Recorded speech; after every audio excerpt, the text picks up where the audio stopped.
ہم سرخی مائل اس گول سے پتھر کے سامنے ہیں۔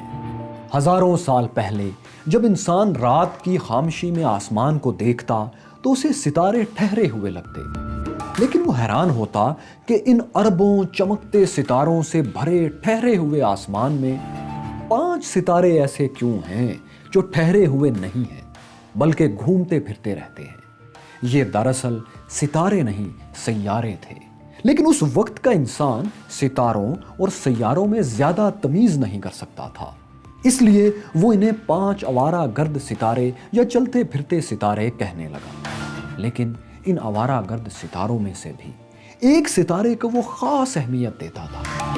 4000 سال پہلے دریائے نیل کے کنارے رہنے والے مصری جب اس سیارے کا ذکر کرتے تو کہتے، وہ جو سرخ سرخ چمکتا ہے نا وہ۔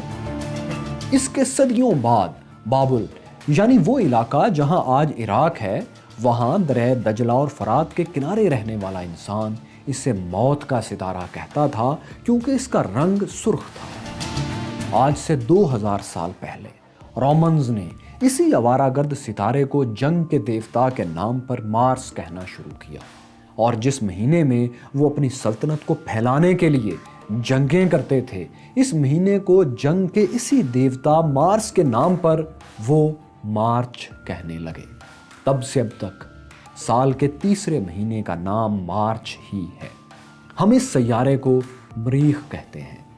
کیا مریخ پر کبھی کوئی انسانی تہذیب آباد تھی؟ کیا مریخ پر بہتے دریا اور سمندر ہیں؟ میں ہوں فیصل وڑائچ اور دیکھو سنو جانو کی کل کائنات سیریز دا یونیورس سیریز میں ہم آپ کو یہی سب دکھائیں گے۔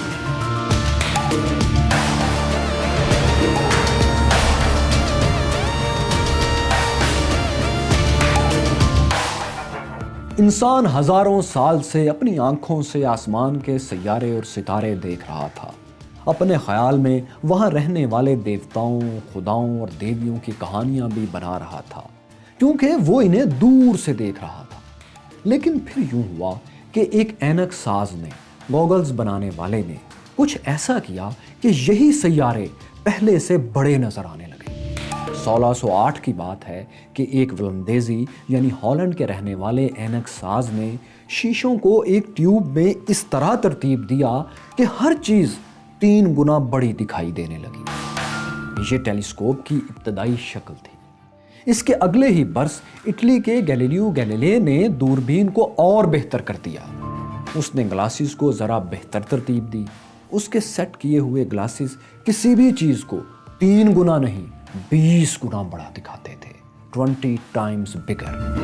اب وہ وقت قریب آ گیا تھا جب یہ جانچنا آسان ہو گیا تھا کہ کیا واقعی آسمان کے ستاروں سیاروں پر کوئی دیوی دیوتا ہوتے ہیں یا پھر یہ لمبی اندھیر راتوں میں کہی گئی کہانیوں سے زیادہ کچھ نہیں۔ یہ ثابت ہونا تھا، لیکن اس میں 1 صدی اور لگ گئی۔ ہوا یہ کہ 1 صدی بعد 1780 کے قریب جرمنی سے ایک میوزیشین ولیم ہرشل لندن آیا۔ وہ دن میں میوزک کنسرٹس کرتا، موسیقی پڑھاتا، لیکن رات بستر پر لیٹ کر ستاروں اور سیاروں پر لکھی کتابیں پڑھتا۔ میوزک اس کا روزگار تھا، لیکن ایسٹرونومی اس کا جنون تھا۔ اسے یقین تھا کہ وہ اس وقت کی ٹیلیسکوپ کو اور بھی بہتر بنا سکتا ہے۔ ولیم ہرشل نے اس میں گلاسز کی ترتیب اور تکنیک کو بہت زیادہ بدل دیا۔ اس نے 40 فٹ اونچی اور 48 فٹ چوڑائی والی نئی ٹیلیسکوپ بنائی۔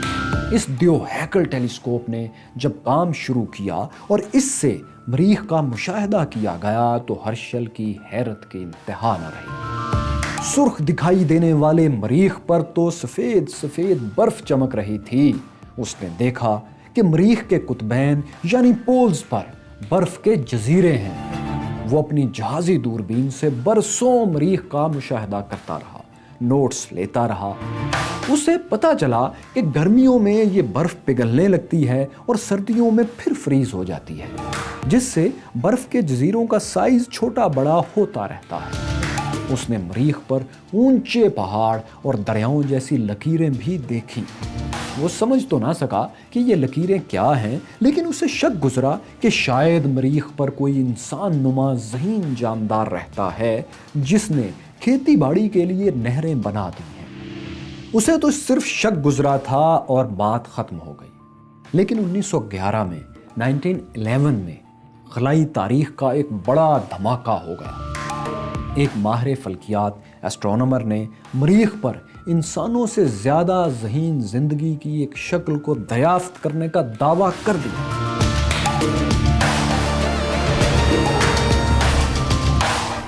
1911 میں ایک میتھمیٹیشین ایسٹرونومر پروفیسر پرسیول لوئل نے دعویٰ کر دیا کہ مریخ پر انسانوں سے بھی زیادہ جینیس لوگ رہتے ہیں۔ وہاں ایک پوری انسانی تہذیب آباد ہے، ایک سیولائزیشن وہاں ایگزسٹ کرتی ہے۔ یہ ایک غیر معمولی اعلان تھا، اور یہ تو اصول ہے کہ اگر اعلان غیر معمولی بڑا ہوگا تو اس کا ثبوت بھی غیر معمولی ہی چاہیے۔ اس سے کہانیوں سے اتنے بڑے بڑے دعوے نہیں مانے جا سکتے۔ لیکن پروفیسر پرسیول نے اس کا جو پروف دیا وہ یہ تھا کہ انہوں نے 2 سال مریخ کی سطح کا، اس کی سرفیس کا مشاہدہ اپنی دوربین سے کیا ہے، جس میں انہوں نے دیکھا ہے کہ وہاں 2 لمبی لمبی ایسی لکیریں ابھر آئی ہیں جو ان کے خیال میں نہریں ہی ہو سکتی ہیں۔ انہوں نے دعویٰ کیا کہ یہ نہریں 20-20 میل چوڑی اور ہزاروں میل لمبی ہیں۔ ان نہروں سے مریخی انسان کھیتی باڑی اور ٹرانسپورٹ کا کام لیتے ہیں۔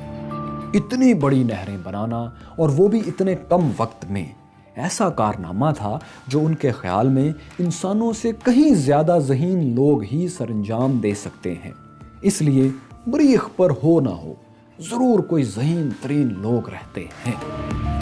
پروفیسر پرسیول کی اس دریافت نے انہیں شہرت تو بہت دی، ڈرائنگ رومز اور بازاروں میں یہ بات ڈسکس بھی خوب ہوئی، ان کا نام بھی پھیلا، لیکن اس بات کو قبولیت نہیں ملی، ایکسیپٹ نہیں ہوئی، کیونکہ ان کے نہروں اور ذہین انسانوں والے دعوے باقی سائنسدانوں کی تحقیقات سے ثابت نہیں ہو رہے تھے، بلکہ چند ہی برسوں میں پروفیسر پرسیول کی دریافت اور دعوے بالکل غلط ثابت ہو گئے، ریجیکٹ ہو گئے، اور پتہ چلا کہ ان کا یہ اندازہ غلط فہمی پر مبنی تھا۔ مریخ پر جو لمبی لمبی لائنز پروفیسر کو نہروں جیسی لگی تھیں، وہ دراصل وہ لکیریں تھیں جو مریخ کی سطح پر برف کے نیچے پانی پگھلنے سے بنی تھیں۔ یہ لکیریں آج بھی مریخ پر بنتی بگڑتی رہتی ہیں۔ مریخ پر انسانی تہذیب کی کہانی سائنس کی کڑی کسوٹی پر فیل ہو گئی تھی، لیکن ناولز اور سینما گھروں میں یہ کہانی کچھ عرصہ پہلے ہی سے سپر ہٹ ثابت ہو چکی تھی۔ یہ آئیڈیا اتنا پاپولر ہوا کہ لوگ ایک دوسرے سے گپ لگاتے کہ مریخ پر کون رہتا ہوگا، وہ کیسے لوگ ہوں گے، ان کا مذہب کیا ہوگا، اور سب سے بڑھ کر لوگ ایک دوسرے سے یہ پوچھتے کہ کہیں مریخی انسان زمین پر حملہ تو نہیں کر دے گا۔ اسی خیال کو امریکن ناولسٹ H.G. ویلز نے بھی اپنے ناولز کے ذریعے پروان چڑھایا۔ یہ ناول تھا وار آف دا ورلڈز۔ اس میں مریخ سے ایک خلائی مخلوق زمین پر حملہ کر دیتی ہے۔ یہ اس دور کی سپر ہٹ کہانی تھی۔ اس نے مریخ پر انسانی تہذیب کے قصے کو پاپولر کلچر کا حصہ بنا دیا۔ آپ نے ٹارزن کی کہانی تو ضرور پڑھی ہوگی۔ تو ٹارزن کا کردار تخلیق کرنے والے ایڈگر رائس نے اسی خیال پر ایک اور سیریز بنا ڈالی، جس میں امریکی سول وار کے ہیرو جان کارٹر کو مریخ پر بھیجا جاتا ہے۔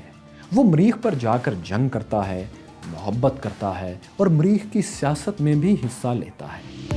تو یہ اس وقت کی مقبول ترین ناول سیریز بن جاتی ہے۔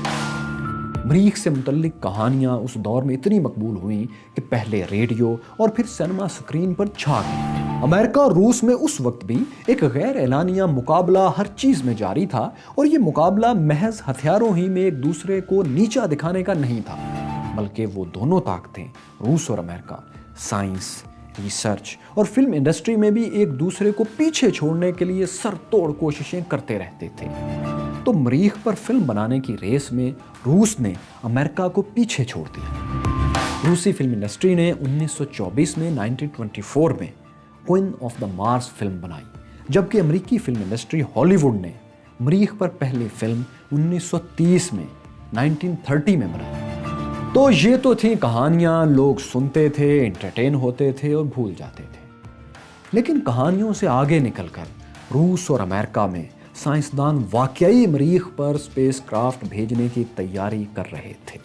اور ذہن میں رکھیے کہ یہ دور ہے آج سے 100 سال پہلے کا، 1920 کے آس پاس کا، جب ابھی ٹیلی ویژن بھی ایجاد نہیں ہوا تھا۔ تو اس وقت کی جاری کوششوں کا نتیجہ یہ ہوا کہ امریکہ نے 1964 میں 1964 میں پہلی بار ایک ڈیڈیکیٹڈ فلائی بائی مشن جس کا نام میرینر 3 تھا، اسے مریخ پر بھیجنے کا پروگرام اناؤنس کر دیا۔ فلائی بائی مطلب ایسا مشن جس میں اسپیس کرافٹ نے مریخ پر لینڈنگ نہیں کرنا تھی، اسے مریخ پر اترنا نہیں تھا، مریخ کے گرد چکر بھی نہیں لگانا تھے، بس اس کے قریب سے ہو کر گزرنا تھا، زن کر کے۔ لیکن اس دوران اسے قریب سے مریخ کی سطح کی تصاویر لینا تھی اور ان پکچرز کو زمین پر بھیجنا تھا، اور پھر خود آگے نکل جانا تھا، بے کراں اور نہ ختم ہونے والے خلا میں اس اسپیس کرافٹ کو کہیں کھو جانا تھا۔ لیکن پھر کیا ہوا وہی جو بڑے بڑے خوابوں کے شروع میں اکثر ہو جایا کرتا ہے، مشن لانچنگ ہی میں فیل ہو گیا۔ میرینر 3 نے پرواز تو کی، لیکن اتنی کم سپیڈ سے کہ اگر یہ اڑتا رہتا تو لاکھوں کلومیٹر کے حساب سے مریخ کو مس کر جاتا۔ پھر اس کے پارٹس نے بھی شروع ہی میں سگنلز بھیجنا بند کر دیے۔ یہ مشن لانچنگ کے 8 گھنٹے بعد ہی ٹرمینیٹ کر دیا گیا، ختم کر دیا گیا۔ لیکن وہ انسان ہی کیا جو ہار مان کر بیٹھ جائے؟ آخر انسان نے صدیوں برفانی غاروں میں رہ کر برفانی دور کو شکست دی تھی، وہ افریقہ کے صحراؤں کو عبور کر آیا تھا، وہ سمندروں کو پار کر چکا تھا، تو یہ اسپیس، یہ خلا آخر کب تک اس کے سامنے ٹھہرتی؟ ناسا نے اسی سال نومبر میں میرینر 4 بھیجنے کا پروگرام اناؤنس کر دیا، اور یہ مشن کامیاب رہا۔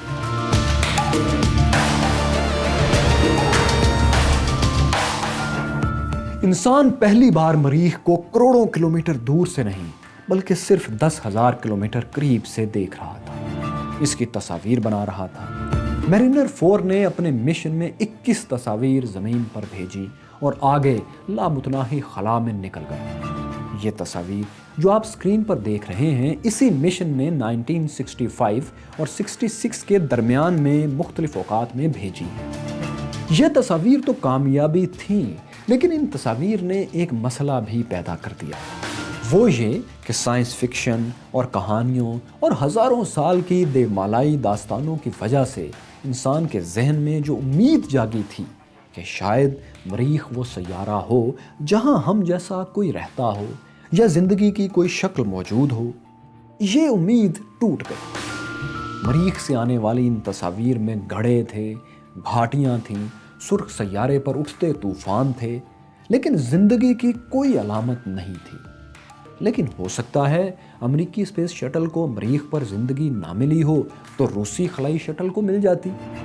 سوویت روس نے اس سے پہلے یہی جاننے کے لیے 1960 میں فلائی بائی مشن مریخ پر بھیجنے کا اعلان کیا تھا، لیکن یہ مشن فیل رہا تھا، یہ بھی لانچنگ پر ہی ناکام ہو گیا تھا۔ مگر روس نے بھی ہمت نہیں ہاری تھی، اس نے دوسرا مشن بھیجا، یہ بھی ناکام رہا، تیسرا بھی فیل ہوا، چوتھا، پانچواں، چھٹا، ساتواں، آٹھواں، نواں اور پھر 10واں بھی ناکام ہی رہا۔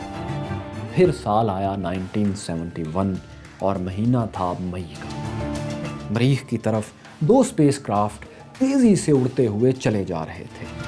دونوں میں مقابلہ تھا کہ کون مریخ کے گرد چکر لگانے کے لیے پہلے پہنچتا ہے۔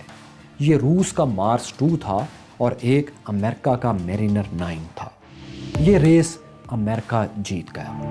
امریکی اسپیس کرافٹ سوویت روس کے اسپیس کرافٹ سے صرف 2 ہفتے پہلے مریخ کے قریب جا پہنچا۔ یہ انسان کا پہلا مشن تھا جسے مریخ کے پاس سے نہیں گزرنا تھا بلکہ مریخ کے گرد چکر لگانا تھے، یعنی یہ فلائی بائی نہیں، ایک آربیٹر مشن تھا۔ لیکن دیکھیے کہ کس طرح مریخ انسان کی ایڈونچرس نیچر کا امتحان لے رہا تھا۔ ہوا یہ کہ جب روس اور امریکہ کے خلائی مشنز سرخ سیارے کے گرد چکر لگانے کے لیے تیار تھے تو مریخ پر گرد کا ایک طوفان اٹھ کھڑا ہوا، ایک ایسا طوفان جس نے کچھ ہی دیر میں پورے مریخ کو گھیر لیا تھا۔ سرخ، نارنجی اور سیاہ گرد کی ایک موٹی تہ